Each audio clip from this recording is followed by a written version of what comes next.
Hello, xin chào các bạn đã quay trở lại với review 5 phút. Ở cuối tập 12, chứng kiến gia đình Long Hoàng đoàn tụ, Tần Vũ nước mắt chợt tuôn rơi. Cũng vì vậy, Lưu Tinh Lệ liền có biến hóa. Điều này làm Tần Vũ vui sướng. Tuy vậy, thời gian cấp bách, sau khi nhận lời cảm ơn của Long Hoàng, Tần Vũ đã liền gọi Sử Chiến ra và để hắn tìm vị trí chủ nhân của mình. Lúc này, đứng giữa không gian bao la, dựa vào sợi dây gắn kết, rất nhanh, Sử Chiến đã liền phát hiện ra vị trí của Hắc Vũ. Thế nhưng sau khi quan sát, Sử Chiến chợt phát hiện chủ nhân đang bị truy sát, bởi vậy ngay lập tức ba người lấy dùng hết tốc độ đi tới vị trí của Hắc Vũ. Và cũng trong lúc đó, Hắc Vũ cùng vợ mình là Bạch Linh đang bị truy sát vô cùng gắt gao. Thế nhưng sau một hồi bỏ chạy, Hắc Vũ đã quyết định không chạy nữa. Cầm hắc mâu trong tay, Hắc Vũ đã liền lao thẳng về phía đối phương và cùng bọn họ giao chiến ác liệt. Tuy nhiên, sau một hồi giao chiến, Hắc Vũ đã thất thủ. Bởi vậy, anh ấy đã liền bỏ chạy. Trong không trung, lấy tốc độ di chuyển nhanh nhất, Hắc Vũ đã liền lao đi tránh khỏi sự truy đuổi của đối thủ. Thế nhưng, tốc độ của đám người kia không tồi, thế nên chỉ sau giây lát, đám người kia đã tiếp cận được Hắc Vũ và tấn công anh ấy hết sức quyết liệt.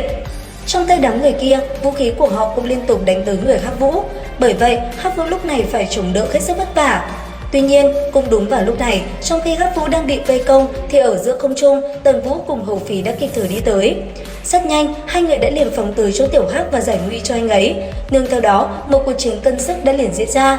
Chứng kiến Tạp Mao Điều bị đám người kia vây công, Hầu Phí tức giận, cầm hắc quân trong tay, anh ấy liền lao tới và lấy mạng đối thủ của mình. Ở phía dưới, Tần Vũ cùng Hắc Vũ cũng không kém. Rất nhanh, hai người họ đã liền giải quyết đối thủ của mình chỉ sau vài lần va chạm. Cuối cùng, cuộc chiến qua đi, gặp lại huynh đệ của mình, Hắc Vũ vô cùng vui sướng và ngay lập tức anh ấy cũng liền giới thiệu cho hai người biết về Bạch Linh, người vợ của mình. Sau đó, khi giới thiệu xong, Hắc Vũ cũng kể cho hai người nghe hành trình của mình từ khi phi thăng thần giới. Nương theo đó, một câu chuyện dài diễn ra và cuối cùng gặp được Bạch Linh, hai người đã làm một đám cưới và ở bên nhau. Tuy vậy, sau một vài chuyện xảy ra, gia tộc của Bạch Linh bị diệt. Sau đó, hai người liền bị người của Phi Cầm nhất tộc truy sát vô cùng gắt gao. Bởi vậy, hai người đã phải chạy trốn khắp nơi để thoát khỏi sự truy đuổi của đám người đó. Lúc này, sau khi biết chuyện, Tần Vũ cùng Hầu Phí vô cùng phẫn nộ. Thế nhưng, Hắc Vũ vẫn còn một chuyện nữa cần phải làm. Hiện tại, sư tỷ của Bạch Linh đang bị Bằng Ma Hoàng bắt giữ. Bởi vậy, hai người muốn tới đó để cứu sư tỷ. Thế nhưng lúc này, với thực lực của hai người thêm Tần Vũ cùng Hầu Phí cũng không phải là đối thủ. Bởi vậy, dưới sự khuyên bảo của Tần Vũ, mọi người đã quyết định bế quan tu luyện để nâng cao thực lực của mình. Và rất nhanh, ở bên trong Khương Lan giới, trước khi tiến nhập tu luyện, Tần Vũ đã liền sắp xếp cho sắc huyền bên trong Vạn Phú Thổ ra ngoài. Lần này, Tần Vũ muốn thăm dò nơi ở của Bằng Ma Hoàng để sau khi trở ra có thể giải cứu được sư tỷ của Bạch Linh, giúp Hắc Vũ một tay. Sau đó, khi đã an bài chuyện của Hắc Vũ, Tần Vũ cũng liền tới chỗ Dã Cù và nhờ hắn dạy cho mình thuật luyện thể của tộc của hắn. Thế nhưng ngay sau, Dã Cù lại không đồng ý. Phải sau một buổi trao đổi và đưa ra lợi ích, Tần Vũ mới thuyết phục được Dã Cù.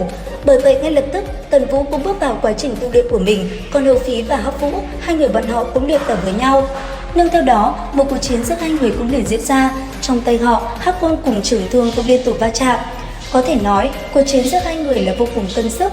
Điều này cũng bởi cảnh giới của hai người là rất tương đồng.